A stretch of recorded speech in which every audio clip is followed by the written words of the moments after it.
কামা রাব্বায়ানি সগীরা। একটু জিকির করেন লা ইলাহা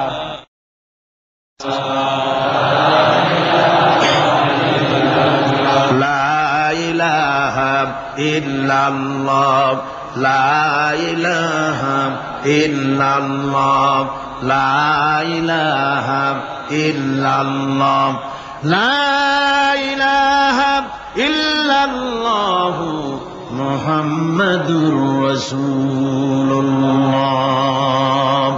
আমার ভাইরা, আল্লাহ পাক শিখাচ্ছেন, বান্দা তোর মা বাপের জন্য আমার কাছে দোয়া কর। আল্লাহ রব, আয় আমার প্রভু, আমার মা বাপ যেমন ছোটবেলায় আমাকে স্নেহের কোলে লালন পালন করেছে, আয় আমার আল্লাহ তুমি আমার মা বাপকে তোমার রহমতের কোলে লালন পালন করো। আল্লাহ শিখাই দিয়েছেন। আমার ভাইরা, প্রত্যেক নামাজের পরে এই দোয়াটা ভুলে যাবেন না। ভুলে যাবেন? ভুলে যাবেন? আমার ভাইরা, আমার বোনেরা, সবাই প্রত্যেক নামাজের পরে পড়বেন রাব্বিরহামহুমা কামা রাব্বায়ানি সগীরা। এই দোয়া করতে কেউ ভুলে যাবেন না। আল্লাহ রাব্বুল আলামিন বলে, বান্দারে وَوَصَّيْنَا الْإِنسَانَ بِوَالِدَيْهِ إِحْسَانًا حَمَلَتْهُ أُمُّهُ كُرْهًا وَوَضَعَتْهُ كُرْهًا। আল্লাহ পাক বলেন, আমি পৃথিবীর সমস্ত মানব মণ্ডলীকে উপদেশ দিয়েছি, মা বাপকে সম্মান করো, শ্রদ্ধা করো, তাদের উপকার করো। তার কারণ হলো তোমার মা তোমাকে গর্ভে ধারণ করেছে অত্যন্ত কষ্টের সাথে। আল্লাহ বলতেছেন, মা তোমাকে গর্ভ ধারণ করেছে অত্যন্ত কষ্টের সাথে, এরপরে তোমাকে ডেলিভারি করেছেন অত্যন্ত কষ্টের সাথে, তোমাকে ডেলিভারি করেছেন। গভীর রাত্রে মানুষ সব ঘুমায় যায়, গর্ভবতী মা ঘুমাতে পারে না। সন্তান পেটের ভিতরে হাঁটু দিয়া গুতা মেরেছে, পা দিয়া লাথি মেরেছে। মা চরম শীতের রাত্রে, প্রচন্ড শীতের রাতে গায়ের লেপটা সরায় দিয়া মা একবার দাঁড়ায় আর একবার বসে, একবার দেওয়ালের সাথে হেলান দিয়া দাঁড়ায়, কষ্ট করে রাতটায় কাটায় দেয়। আবার সারাদিন সংসারের জন্য কাজ করেছেন, রান্না বান্না করেছেন মা, সকলকে খাওয়াইয়া মা শেষের দিকে খেতে গেছেন। যখন নিজে খেতে গেলেন, খাবারের ক্ষুধাত নিয়ে পেট ক্ষুধা নিয়ে খেতে বসেছেন, পেটের ভিতরে সন্তান লাথি মেরেছে, পেটের মধ্যে ঘুষা মেরেছে, হাঁটু দিয়া গুতা মেরেছে।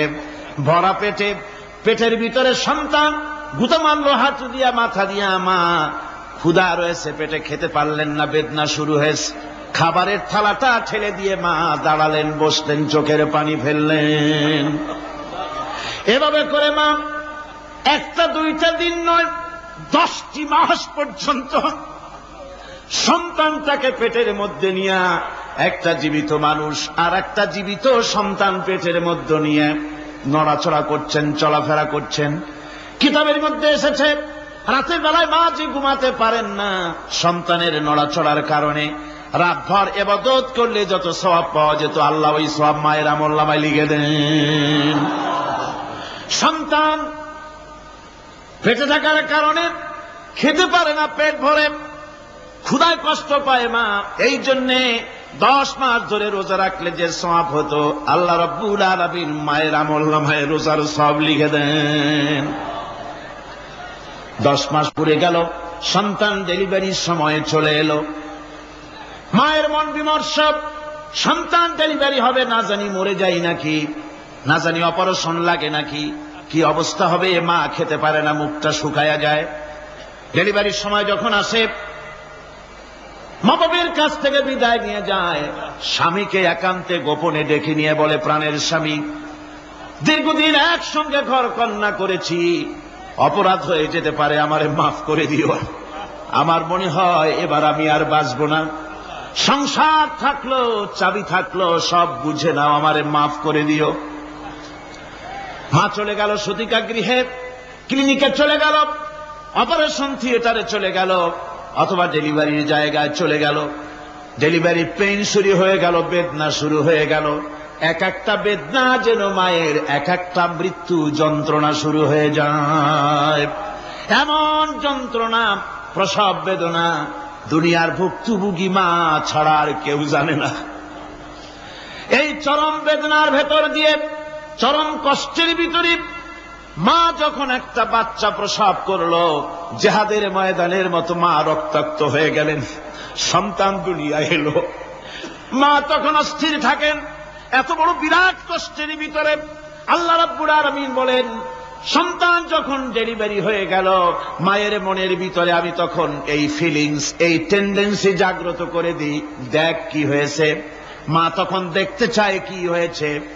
মায়ের সামনে যখন এত কষ্টের, হৃদয় বিঙ্গলন, কলিজার 32টি নাড়ি ছেঁড়া যন্ত্রণার সন্তান যখন মায়ের চোখের সামনে আসে, আল্লাহ পাক বলেন, মা যখন তার ছেলের মুখের দিকে তাকায়, মেয়ের মুখের দিকে তাকায়, আল্লাহ বলেন 10 মাসের পেটে ধরা কষ্ট আর ডেলিভারির সব কষ্ট মায়ের মন থেকে মুছে ফেলে দেই।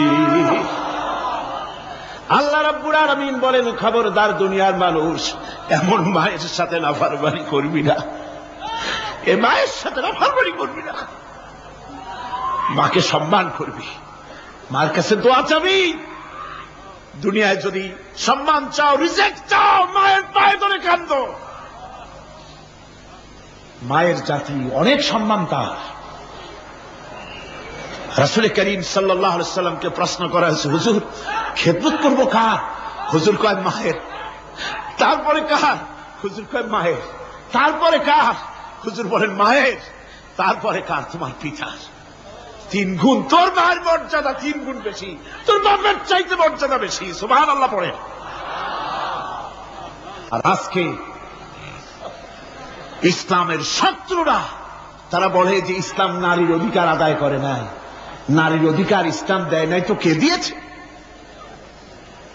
আমার বন্ধুগণ, বিশ্বনবী জনাব মুহাম্মদ রাসূলুল্লাহ সাল্লাল্লাহু আলাইহি ওয়াসাল্লাম মসজিদে নববীর ভিতরে বসে আছেন।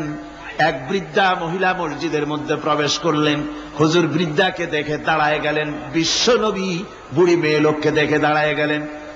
আল্লাহর নবী বুড়িকে দেখে দাঁড়ালেন। বুড়ি যখন কাছে এলেন, আল্লাহর নবী নিজের গায়ের চাদর বুড়ির জন্য বিছায়া দিলেন। বুড়ি বসলেন। এরপরে কথাবার্তা সারার পর বুড়ি যখন বিদায় হবেন, হুজুর আবার দাঁড়ালেন। বুড়ি মহিলা চলে গেলেন। সাহাবায়ে কেরাম বলেন, ইয়া রাসূলুল্লাহ, কিছুই বুঝলাম না, একজন বৃদ্ধা মহিলার জন্য বিশ্বনবী দাঁড়ান আর গায়ের চাদর বিছান, আমরা বড় আশ্চর্য হয়ে গেলাম। নবীজি বলেন, ও আমার সাহাবীরা, তোমরা জানো না, এই মহিলাকে চিনতে পারো নাই। আমি আমার মায়ের দুধ আমার জীবনে কিসমতে তেমন হয় নাই। আমি আমার মায়ের দুধ তেমন কিসমতে পাই নাই। যার বুকে দুধ খেয়ে, যার কোলে কাখে চড়ে আমি বড় হয়েছি, আমার সেই দুধ মা, ইনি হযরতে হালিমাতুস সাদিয়া, আমার সেই দুধ মা। রাসূলুল্লাহ নিজে সম্মান দিয়েছেন মায়ের। খবরদার মাকে অসম্মান করবেন না, মাকে সম্মান করবেন, মাকে শ্রদ্ধা করবেন।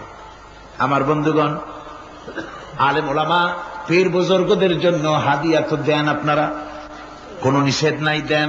হাদিয়া দেওয়াও সুন্নত, নেওয়াও সুন্নত, দিবেন, আমি কোনো নিষেধ করি না। কিন্তু আমি বলতে চাই, পীর বুজুর্গদের কাছে, আলেম ওলামাদের কাছে হাদিয়া দিয়া আল্লাহরে যত না খুশি করতে পারবেন, এই ডালিম বেদানার মৌসুমে বেদানা একটা ভেঙে নিজ হাতে যদি মায়ের মুখে তুলে দেন, আল্লাহর আরশ খুশি হয়ে যাবে, আল্লাহর আরশ আজিম খুশি হয়ে যাবে, আল্লাহ পাক খুশি হয়ে যাবেন। মায়ের খাওয়াও, বাপকে খাওয়াও, তোমার সবচেয়ে বড় পীর তিনি। সুবহানাল্লাহ পড়ে, সুবহানাল্লাহ।